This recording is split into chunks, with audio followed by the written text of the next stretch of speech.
지난 시간에 제가 여러분께 구원이 사람을 위한 것이 아니고 구원이 너희를 위한 것이 아니라고 말씀하신 거듭남이 너희를 위한 것이 아니고 하나님의 나라와 그 영광을 위한 것이다 라는 말씀을 드렸습니다. 그래서 우리가 참 중생에 대해서도 많이 한다라는 생각을 했기 때문에 그 어떤 말씀을 드렸습니다. 근데 우리가 조금 이제 오늘 더 알고자 하는 것은 하나님이 어떤 분이냐라는 것에 대해서도 조금 더 알 필요가 있습니다. 여러분, 구원을 예수 그리스도께서 하신 것이지요? 맞습니까? 그렇지만 성경을 우리가 찬찬히 보면 그렇게 되어 있지 않습니다. 예수님 혼자 구원하신 것이 아니고 구원은 삼위 하나님께서 함께 하셨다는 것을 알 수가 있습니다. 그 얘기를 우리가 함께 나누길 원해요. 일단 오늘 공부는 조금 딱딱할 것 같아가지고 제가 급하게 파워포인트를 가지고 준비했습니다. 구원뿐 아니라 창조도 삼위 하나님께서 하신 것을 알 수가 있습니다. 그래서 하나님이 이르시되 우리의 형상을 따라 우리의 모양대로 우리가 사람을 만들고 이렇게 했죠. 그런데 하나님이 당신의 이름을 엘로힘 이렇게 해가지고 복수형으로 쓰셨어요. 근데 동사는 만들고라는 동사는 단수형으로 왔습니다. 그러면 삼위 하나님, 세 본체로 위격으로 존재하신 하나님이 한 분으로 행동하셨다 이런 뜻이 되겠죠. 하나님이 창조를 하나님이 하셨지만 거기에는 여러분 창세기 1장 2절 말씀 볼 것 같으면 하나님이 태초에 말씀으로 천지를 창조하세요. 태초에 하나님이 천지를 창조하시니라 이렇게 해놓고 나서 그 다음에 그 창조를 어떻게 하시냐면 하나님의 신이 수면위를 운행하신다라고 표현하시는데 수면위를 운행한다라는 말이 운행하다는 말이 암탉이 병아리를 품을 때 쓰는 바로 그 단어입니다. 그래서 닭이 암탉을 품고 있다가 생명이 탁 태어날 때까지 이렇게 기다리고 있는 그 같은 모습을 운행한다라는 말로 쓰고 계세요. 성령께서 개입하셨죠. 빛이 있으라라고 말씀하시면서 예수 그리스도께서 실제로 이 창조의 사역을 시작하신 것을 알 수가 있습니다. 그러니까 창조도 하나님이 아버지 하나님께서 혼자 하신 게 아니고 성령 하나님 또 아들 하나님이 함께 하셨어요. 그런가 하면 여러분 이 구속도 마찬가지입니다. 이 로마서 8장 9절 말씀 보시면 만일 너희 속에 하나님의 영이 거하시면 너희가 육신에 있지 않고 영에 있나니 누구든지 그리스도의 영이 없으면 그리스도의 사람이 아니라 이렇게 말했죠. 그러니까 구원이라고 하는 그 문제에 있어서도 여러분 바로 이 앞절 말씀에서는 성령에 대해서 나오고 또 8장 16절에서도 성령이 친히 우리 영으로 더불어 우리가 하나님의 자녀인 것을 증거하시나니 이렇게 얘기합니다. 그래서 하나님의 영과 또 그리스도의 영과 성령이 공히 이 구속의 사역에 개입되어 있다는 것을 알 수가 있습니다. 물론 침례를 받을 때에도 예수님께서 아버지의 음성이 들렸고 성령께서 내려오시고 아들이 물에서 침례를 받으셨죠. 그리고 이 성도들을 침례할 때도 아버지와 아들과 성령의 이름으로 침례를 주세요.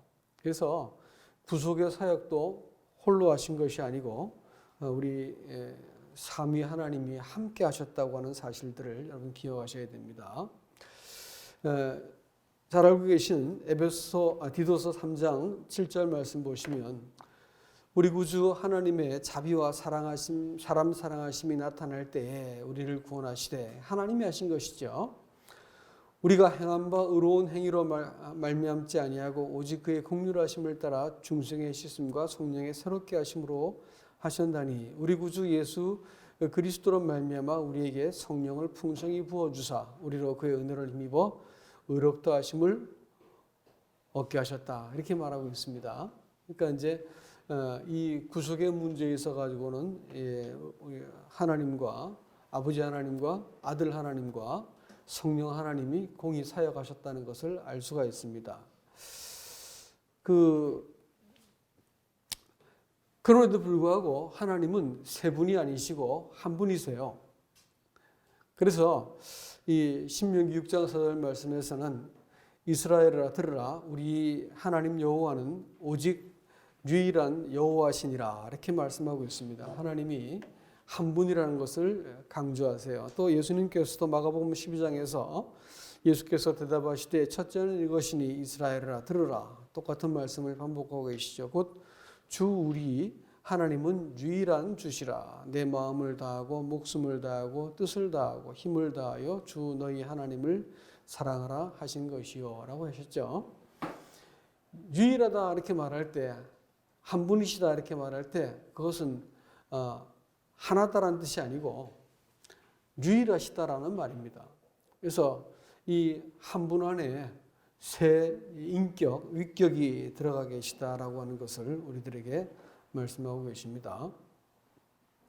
그리고 구약의 하나님과 신약의 하나님은 동일하세요. 예수님께서도 예수님을 히브리 기자가 뭐라고 말하냐면 예수 그리스도는 어제나 오늘이나 영원토록 동일하시니라 이렇게 말씀하고 계시고요. 또 재밌는 부분은 여호와의 이름으로 오는 자가 복이 있으며 우리가 여호와의 집에서 너희를 축복하였도다. 여호와의 이름으로 오시는 자가 복이 있다 이렇게 말했는데 예수님께서 오실 때 앞에서 가고 뒤에서 따르는 무리가 소리 높여 이르되 호산나 다윗의 자손이여 찬송하리로다. 주의 이름으로 되어 있잖아요. 근데 이 주의라는 이름이 여호와라고 되어 있습니다. 사람들이 말할 때 신약 성경에서 여호와라는 이름이 왜 한마디도 없느냐 이렇게 어떤 사람이 질문하는 걸 들었어요. 그런데 여러분 그 70인역이라고 하는 그 당시에 히브리 말을 사람들이 바벨론으로 보수하고 막 흩어지다 보니까 히브리 말을 잃어버린 세대들이 많이 생겨났습니다. 그 사람들을 위해서 그 성경을 이 헬란 말로 고쳐 쓴 성경이 70인역이라고 하는 것인데 그 성경에서는 여호와라고 하는 이름을 다 그 당시에 유대인들이 여호와라고 이름을 입으로 부르기가 너무 황송해서 아도나이라고 불렀습니다. 그 뜻은 뭐냐면 그 목자다, 주인이시다, 이런 뜻이죠. 그래서 하나님 이름을 직접 안 부르고 아도나이 이렇게 불렀습니다. 그러니까 이 말씀을 신약에 와서도 여호와라는 이름을 부르지 않고 뭐라 하냐면 주다, 로드라 이렇게 불러가지고 우리나라 성경에서 나와 있는 주라고 표현된 것은 죄다 뭐라고요? 여호와라고 읽으셔야 됩니다. 그래서 여기서 앞에서 가고 뒤에서 따르는 무리가 소리 높여 이르되 호산나 다윗의 자손이여 찬송하리로다. 여호와의 이름으로 오시는 이가 이어 가장 높은 곳에서 호산나 하더라. 이렇게 얘기하고 있고요. 이사야서에 볼 것 같으면 또 이사야서 40장 3절 말씀에서 외치는 자의 소리여 이르되 너희는 광야에서 여호와의 길을 예비하라. 사막에서 우리 하나님의 대로를 평탄케 하라. 이렇게 말씀했죠. 자, 이 말씀이 마태복음 3장 3절 말씀에서 광야에서 외치는 자의 소리가 있어 이르되 너희는 주의 길을 예비하라. 그가 오실 길을 곧게 하라 하였느니라. 그러면 여기 지금 이 마태복음 3장 3절에서 이 침례자 요한이 이렇게 선언하고 있는 말을 통해서 지금 오시는 분이 이 여호와가 누구시라는 거죠? 예수 그리스도를 말하는 것입니다. 그래서 구약에서 말씀하시는 또 그런가 하면 이사야서 9장에 볼 것 같으면 한 아기가 날 것인데 그 아기의 이름이 전능하신 하나님, 영존하신 아버지라고 말하고 있습니다. 그러니까 하나님이 아이의 몸을 입고 이 땅에 오신다라고 말씀하고 있어요. 그런데 그것을 영존하시는 아버지라고 말을 합니다. 이 무슨 해괴한 일이냐라고 생각할 수 있을지 모르겠습니다. 하나님이 한 분이라고 하는 것을 여러분 기억하시기 바랍니다. 한 분이시면서 세 본체가 계시다는 것이지요. 그래서 이것을 잘못 이해하면 세 하나님, 삼신론이 되고요. 또 그런 거 없다. 한 하나님이 새 모양으로 나타난다. 이렇게 말하면 소위 우리가 말하는 양태론이라고 말하는 또 이단이 됩니다. 그래서 어거스틴이라고 하는 사람은 뭐라고 얘기하냐면 삼위일체 새 하나님이 한 하나님으로 나타났다는 것을 알지 못하면, 인정하지 않으면 구원받지 못하는 사람이고, 삼위일체를 다 이해하려면 우리 이성이 상당히 고단해진다 이렇게 말을 하고 있습니다. 그러니까 평면적인 2차원의 사람들이 2차원의 존재가 3차원을 죽었다고 해도 이해하지 못하지요. 우리 차원에서 새 하나님이 한 하나님으로 존재하시는 것을 우리가 어떻게 다 이해할 수 있겠습니까? 다만 누구를 못 견디게 사랑을 하면,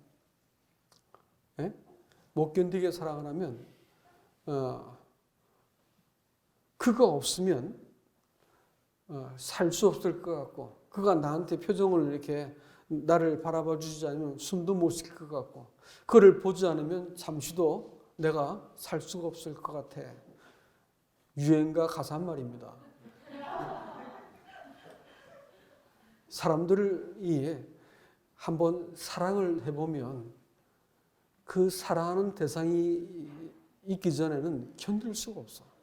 그 사랑하는 대상을 얻기 전에는 못 견디는 거예요. 그 사랑 안에서 존재의 모든 가치가 있고, 그 사랑이라면 내 목숨을 내어줘도 좋은 것이 그 사랑이에요. 그 잠깐 동안 사람한테 감흥이 됩니다. 그 자식을 낳으면 또 비슷한 감정이 다시 한번 생기죠. 자식한테 또 그 비슷한 감정이 또 생깁니다. 결혼을 하기 위해서 남자와 여자가 만났을 때 그런 감정이 한번 느껴지고요. 그러다가 사람이 하나님을 알아야 되는 것 같은 그 존재구나라는 것을 이해하게 되어지면 소위 영생을 알게 됩니다. 영생은 하나님이 사람을 그와 같이 사랑하신 것이고, 사람 또한 하나님과 더불어 이 하나가 되셨다고 하는, 사람과 하나가 된다고 하는 그것을 하나님께서 우리에게 보여주기 위해서 사람과의 관계를 통해서 조금 나타내 보여주신 것입니다. 그래서 우리는 이 사람들이 말할 때 구약의 하나님은 이스라엘 한 족속의 하나님이고, 그 나라의 하나님이고, 무서운 하나님이고, 심판하시는 하나님이고, 옹졸한 하나님이고, 잔인한 분이시다. 사람한테 대가를 요구하시는 분이다. 그러나 신약의 하나님은 온 세상을 위한 하나님이고, 사랑의 하나님이고, 자기를 내어주는 하나님이고, 또 용서하시는 은혜의 하나님 아닌가, 어떻게 같을 수가 있나, 이렇게 이제 이야기를 합니다. 그러나 그것은 성경을 전혀 몰라서 그렇습니다. 그렇기 때문에 구약을 잘 보려고 하지 않는 이유는 신약의 하나님이 좋고 구약의 하나님은 불편한 거예요. 그러나 성경은 우리에게 명료하게 이야기하기를 신약의 그 하나님과 구약의 하나님은 절대로 다른 분일 수 없다는 것입니다. 그래서 그 구약의 하나님이, 신약의 하나님이 사실은 구약의 하나님이었고, 구약의 하나님이 왜 그렇게 먼저 사람들한테 엄격한 그 모습으로 나타나셔야 되는가라는 것입니다. 그것은 다름 아닌 이 하나님이 사람을 처음 창조하실 때 하나님의 형상을 따라서 지으시고 하나님을 알 수 있는 그 그릇을 만들어 놓으셨고 또 하나님을 분별할 수 있는 양심과 이성을 집어넣으셨습니다. 그러나 아직까지 영생은 주지 않으셨어요. 그러나 사람이 이런 그 선택할 수 있는 의지를 갖고 있는 존재로 하나님 형상을 따라 지어졌기 때문에 하나님을 거절하고 나도 하나님이다 이럴 수 있는 그 가능성을 품은 존재였다고 하는 것입니다. 또 동시에 또 당신이 하나님이다라고 고백하면서 그분과 더불어 그 사랑의 관계를 이렇게 맺을 수도 있는 존재이기도 했었습니다. 그래서 하나님께서는 사람과 이 영생의 관계를 얻기 위해서 먼저 하신 것이 뭐냐? 그것은 생명나무와 선악을 알게 한 나무를 함께 주셔서 사람으로 하여금 선택할 수 있게 만들었습니다. 그랬더니 아닌 게 아니라 사람이 그 본성대로 자유를 남용해서 자기가 하나님이 되는 길을 선택합니다. 그래서 하나님은 사람에게서 계속해서 하나님이 사람에게 이 영생의 관계를 맺기 원하셔서 사람과 더불어 이렇게 이 관계를 만들어내시려고 제일 먼저 하신 것이 뭐냐면 약속을 맺는 거예요. 언약을 맺는 것이었습니다. 언약을 맺어야 된 이유가 뭐냐면 언약을 맺을 때 비로소 하나님과 상대할 수 있는 인격이 뚜렷하게 드러나기 때문에 그렇습니다. 그래서 하나님께서는 인격이 드러나게 하기 위해서 뭘 주시냐면 법을 주세요. 그래서 이 법에 대해서 사람이 책임 있게 반응을 하도록 하기 위해서 법을 주시고 이 법이 합당하다고 사람의 동의를 받은 이후에 약속을 맺지요. 그것이 아담이 하나님과 맺은 언약입니다. 이 언약은 말할 수 없이 중요한 것이고요. 모세의 언약보다 더 중요한 언약입니다. 이 언약은 사람이 하나님께 책임 있는 인격이 되는 거예요. 그래서 이 책임 있는 인격이 되도록 하셔가지고 하나님이 사람한테 확인하고 싶은 것이 뭐냐면 구약 성경에서 그렇게 하나님께서 무슨 일을 하나 하시고 무슨 말씀 하나 하시고 나면 꼭 후렴구 같이 붙이는 말씀이 있는데 그 말씀이 뭐냐면 나는 저희의 하나님이 되고 저희는 내 백성이 되리라 함과 같으니라 라는 말씀이세요. 그러니까 하나님이 내가 네 하나님이 되고 너는 내 백성이 된다라고 되기 위해서 내가 이렇게 했다라는 것을 자꾸 말씀해 주신 것이었어요. 그리고 이 율법에서도 계속해서 하나님께서 그것을 뚜렷하게 사람한테 보여주기 위해서 위한다고 한 점은 조금도 다를 바가 없습니다. 바로 그것만 계속해서 말씀해 주신 것이고요. 아브라함 때 가서도 사실은 아브라함과 맺은 언약이 다르다고 말하지만 물론 성격상은 다르지만 목적은 똑같아요. 율법과 그 은혜의 법이 다르다고 말하는 것은 무식해서 그런 거예요. 절대 그렇지 않습니다. 그것은 똑같은 목적을 갖고 있는 거예요. 뭘까요?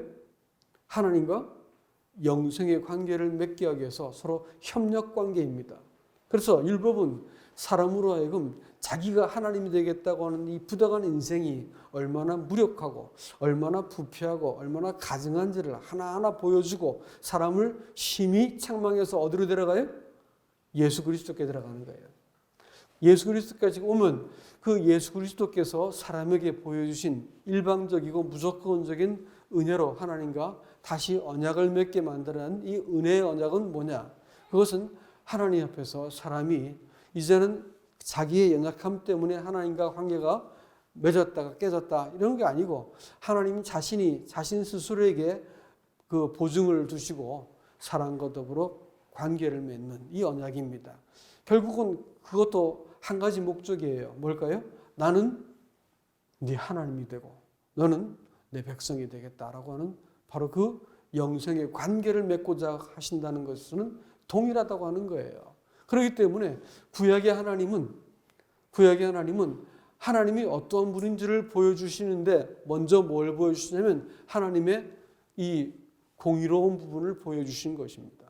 법을 먼저 보여주신 것이고 신약의 하나님은 그걸로 해서 안 되는 걸 다 보았기 때문에 은혜를 보여주셔가지고 사람으로 하여금 이 공의를 채우시는 거예요.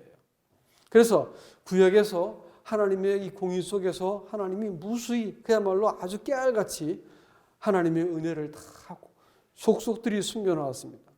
구약을 레위기를 보고 민수기를 보고 신명기를 볼 때 하나님의 그 간절한 그 은혜와 사람을 향해서 품으신 자비하심을 읽어내지 못하면 구약 성경을 못 보신 겁니다. 신약을 보시는데 드디어 나 구원받았어. 내 죄 다 가져가. 죄 보따리 다 갖고 왔으니까 나는 이제 됐어. 이렇게 말씀하신다고 할 것 같으면 여러분 그것은 우리가 하나님을 오해하고 계신 겁니다. 그것은 우리가 하나님의 일부분밖에 알지 못하는 것이에요. 예수님께서 그렇게 십자가에 죽으셔야 된 이유는 딱 한 가지죠. 하나님의 공의를 채우기 위해서입니다. 공의롭지 못한 하나님은 사람을 의롭다고 판결할 수 없으세요. 그렇기 때문에 하나님께서 먼저 공의롭게 되시기 위해서 합당한 심판을 집행하신 겁니다. 그래서 아들이 십자가에 죽으셨고 하나님께서는 공의롭게 되신 겁니다. 그 공의로우신 분이 사람을 의롭다고 칭할 수 있게 되신 것이지요. 그래서 구약의 하나님은 우리가 이렇게 부릅니다.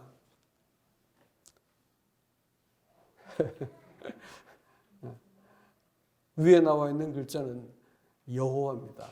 여호와. 네 글자로 이루어졌는데 요드, 해, 바브, 해 네 글자로 되어 있죠. 근데 이거 무슨 뜻이냐면 이 요드라고 하는 그것은 이 꼬부라져 있는 사람의 손 모양입니다. 그리고 해라고 말하는 것은 창 혹은 보다라는 뜻입니다. 창문을 통해서 내다본다라는 뜻이죠. 그다음에 바브라고 하는 것은 텐트를 고정하는 굵은 못입니다. 다시 해는 뭐예요? 보다죠. 그럼 그 말씀을 쭉 이어보면 뭔 뜻이 되겠어요? 그 손을 보라, 그 못을 보라가 됩니다. 그럼 여호와라는 이름 뜻이 뭐예요? 그 손을 보라, 그 못을 보라가 되겠죠. 예수라는 이름도 똑같습니다. 예슈아라는 뜻인데 이것이 마찬가지로 이렇게 손 모양이 되는 것이 이제 요드입니다. 그 다음에 이렇게 무슨 이렇게 삼지창 같이 되어 있는 거 있죠. 쉰이라 부르는 건데 그것은 강한 자, 전능자, 이빨, 심판 뭐 이런 뜻을 하고 있습니다. 쉰. 그 다음에 세 번째가 아까 보았던 바브죠. 못입니다. 네 번째가 아인이라고 부르는 건데 눈이란 뜻입니다. 눈. 역시 알다, 눈 이런 뜻인데 그건 무엇이냐면 전능자의 손에 못을 보고 알라라는 뜻입니다. 그럼 같은 뜻이 안 같은 뜻이에요? 같은 뜻이죠. 여호와라는 말하고 예수라는 말이 같은 뜻이에요, 여러분. 놀랍지 않습니까? 또 좀 볼까요? 이건 토라라고 쓴 겁니다. 토라. 그 해자하고 비슷한 글자가 이 히브리 말은 이 오른쪽에서 왼쪽으로 읽는 거예요. 오른쪽에서 왼쪽으로 읽습니다. 그래서 이제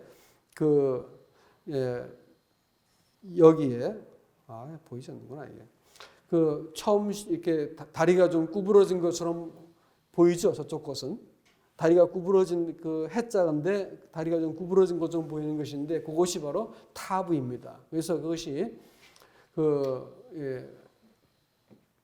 이 성경 히브리 알파벳 글자에서 제일 나중에 나오는 글자인데 그것은 표식이라는 뜻이고 혹은 십자가라는 뜻으로 쓰여집니다. 그리고 이 아까 보았던 바브가 또 나왔죠. 그다음에 이 레시라고 부르는 이렇게 생긴 이렇게 기역자만 생긴 저 글자는 머리란 뜻입니다. 높은 사람이라는 뜻이고 그다음에 아까 보았던 해란 말이 또 나왔죠. 그러면 토라라는 말이 성경이라는 말입니다. 예? 성경을 토라라고 부르는 건데 성경이 뭘 기록하고 있을까요? 십자가에 못 박히신 높으신 분을 보라라는 뜻이 됩니다. 여러분 희한하죠? 예. 여호와라는 이름과 예수라는 이름과 토라라는 말이 다른 걸 가리키는 게 아니고 일관되게 누굴 가르치는 거예요? 예수 그리스도를 가르치는 거예요. 그분은 전능자이시고 하나님이셨어요. 그리고 이 아까 그 봤던 예슈아라고 하는 이 그 요드, 쉰, 바브, 그 다음에 아인 있지 않습니까? 아인, Y자 비슷하게 쓰여진 아인 옆에다가 해라고 하는 글자가 더 붙으면 읽기는 예슈아라고 읽지만 그 뜻은 구원으로 해석이 됩니다. 구원. 구원이라는 단어가 예슈아입니다. 구약 성경에서 77번이 예슈아라고 하는 단어가 나오는데 그 완전한 숫자죠. 완전 숫자가 그 7자인데 77번이 그 예수아란 말이 나온다는 말입니다. 근데 예를 들어서 이런 거죠. 창세기 49장 19절 말씀에서 야곱의 그 예언을 우리가 읽어보면 야곱이 그 자기 자식들을 향해서 예언을 할 때 나는 여호와의 구원을, 난 주의 구원을, 여호와여 나는 여호와의 구원을 기다리나이다 했는데 이 구원이라는 말, 주의 구원을 기다린다 할 때 구원이라는 말이 예슈아라는 말입니다. 예슈아. 그리고 너희는 두려워하지 말고 가만히 있어서 오늘 여호와께서 오늘 너희를 위하여 행하시는 구원을 보라. 뭘 보라? 예슈아를 보라. 이렇게 말하고 있습니다. 이 성경이 이 점에 있어 가지고 우리에게 아주 명확하게 말을 해주고 있다는 것을 알 수가 있죠. 그러니까 성경이 구약의 하나님과 신약의 하나님이 다를 수가 없다는 것입니다. 이 말씀을 다 같이 한번 보겠습니다. 이는 에베소 2장 8절부터 11절 말씀이죠. 천천히 보죠. 8절 말씀부터 한번 보겠습니다. 이게 9절인데 9절 말씀을 제가 잘못 적었네요. 9절. 이는 그로 말미암아 우리 둘이, 그는 예수 그리스도로 말미암아 우리 둘이 유대인하고 이방인입니다. 한 성령 안에서 아버지께 나아감을 얻게 하려 하심이라. 삼위가 다 나오지 않나요? 하나님, 예수 그리스도 참 그로 말미암아 우리 둘이 이방인과 유대인 한 성령 안에서 아버지께 나아감을 얻게 하려면 교회를 말하는 것이죠. 교회가 뭘로 만들어진 거예요? 삼위 하나님으로 만들어진다는 걸 보여주고 있죠. 또 나옵니다. 그러므로 이제부터 너희는 외인도 아니요 나그네도 아니요 오직 성도들과 동일한 시민이요 하나님의 권속이라. 너희는 사도들과 선지자들의 터 위에 세우심을 입은 자라. 그리스도 예수께서 친히 모퉁이 돌이 되셨느니라. 그 안에서 건물마다 서로 연결하여 주 안에서 성전이 되어가고 너희도 성령 안에서 하나님이 거하실 처소가 되기 위하여 그리스도 예수 안에서 함께 지어져 가느니라. 삼위 하나님이 또 등장하지요. 그렇죠? 성령 안에서 하나님이 거하실 처소가 되기 위하여 그리스도 예수 안에서 함께 지어져 가느니라. 이 성경이 우리들에게 아주 정확하게 말씀해 주고 있는 그것은 창조도 구속도 교회도 이 삼위 하나님의 역사를 통해서 이루어진다라는 것을 보여주고 있고, 구원이 우리의 단지 죄 용서해서 우리를 그냥 이렇게 편안하게 살다가 나중에 천당 가게 하기 위해서 만드신 것이 구원하신 게 아니고, 우리를 예수 그리스도의 그 구속을 통해서 이제 그 성령 안에서 우리를 인도하셔서 어디로 나갈까요? 아버지 하나님을 대면하게 만들었다고 하는 것입니다. 이것은 하나님이 우리에게 처음부터 작정하셨던 너희를 내 백성으로 삼고 나는 너희의 하나님이 되리라 하신 그 말씀을 오늘 이 신약성경 교회까지 이르러서 하나님은 계속해서 이 말씀을 반복하고 계시다라는 것을 알 수가 있습니다. 출애굽기 6장 7절에서 시작된 말씀은 요한계시록 21장에서 가서 똑같이 말씀이 이와 같이 되죠. 제가 이 말씀은 못 적었는데 읽어드리겠습니다. 요한계시록 21장에 보면 이렇게 되어 있습니다.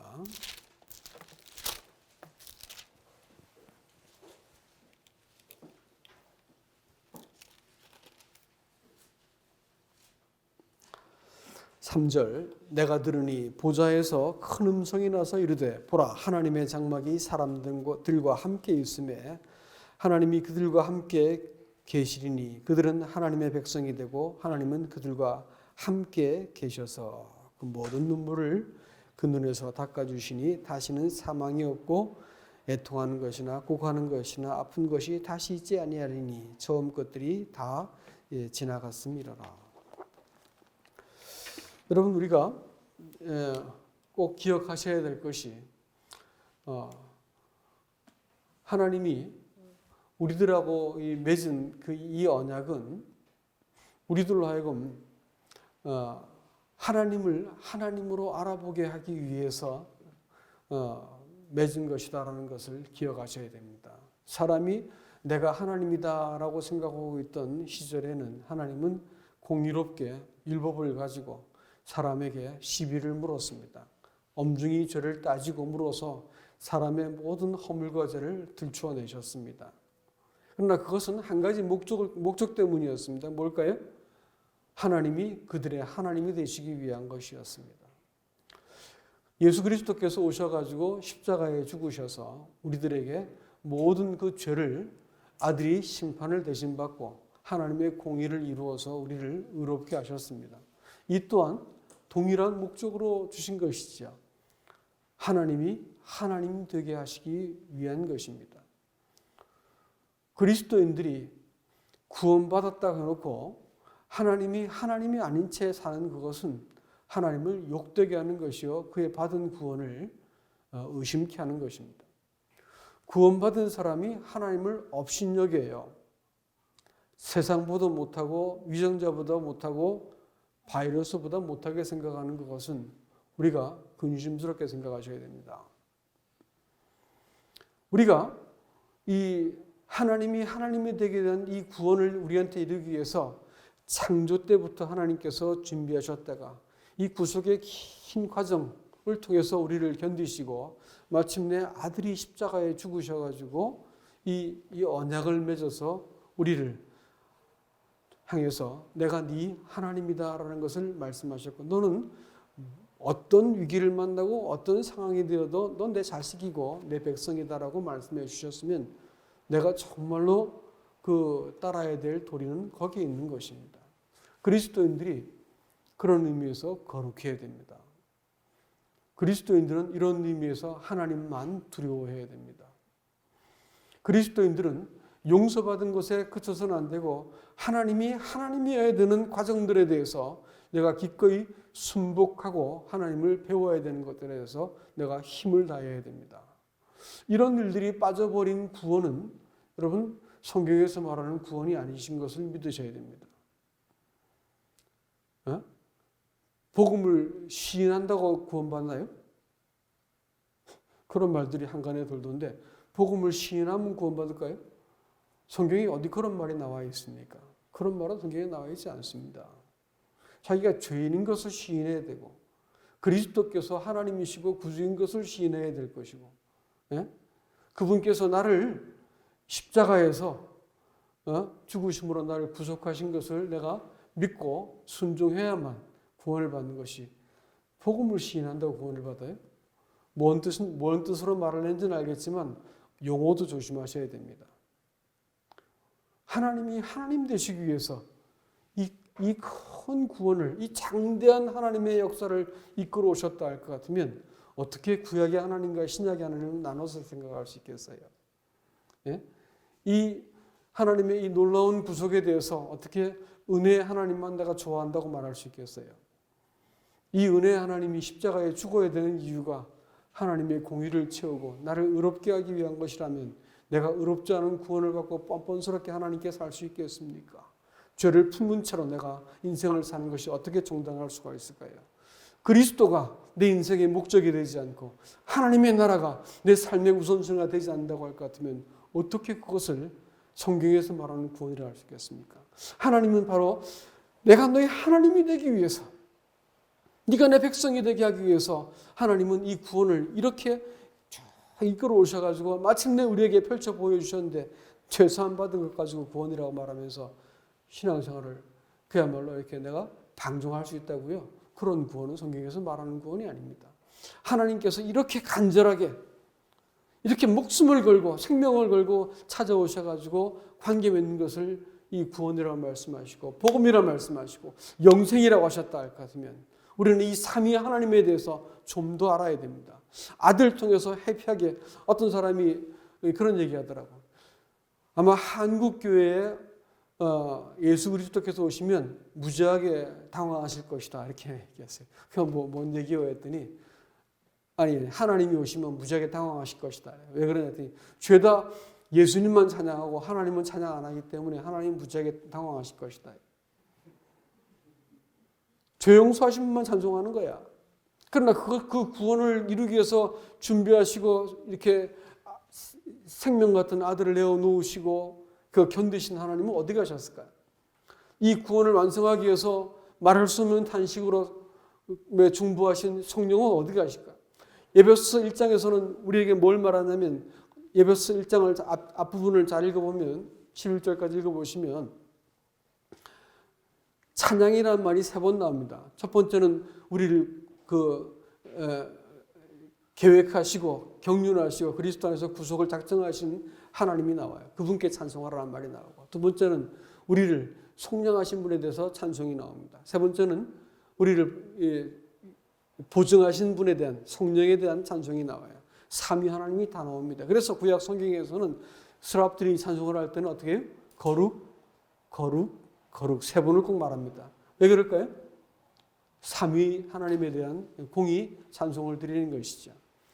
예수 그리스도만 알고 내가 이렇게 그렇게 천진난만하게 기뻐할 때가 필요합니다. 그렇지만 우리가 이 구원을 알고 봤더니 하나님이 작정하신 이 장대한 구원, 성령이 견디고 계시고 말할 수 없는 탄식으로 나를 위해서 지금 붙들고 계신 이 구원을 알고 나면 사람이 비로소 겸손해지고 하나님의 이 장대한 구원 앞에서 고개가 숙여지고 겸비해지고 순종하게 되어지고 하나님의 이 간절한 영생의 관계 맺기를 사모하며 바라볼 때 내가 허투루 내게 주신 영생 이 시간을 사용하지 않고 하나님 앞에서 내가 깨어있게 살게 된다라는 것입니다. 부디 이 품이 있는 구원, 삼위 하나님을 통한 구원을 우리가 다 누릴 수 있기를 주님의 이름으로 축복합니다. 이상입니다.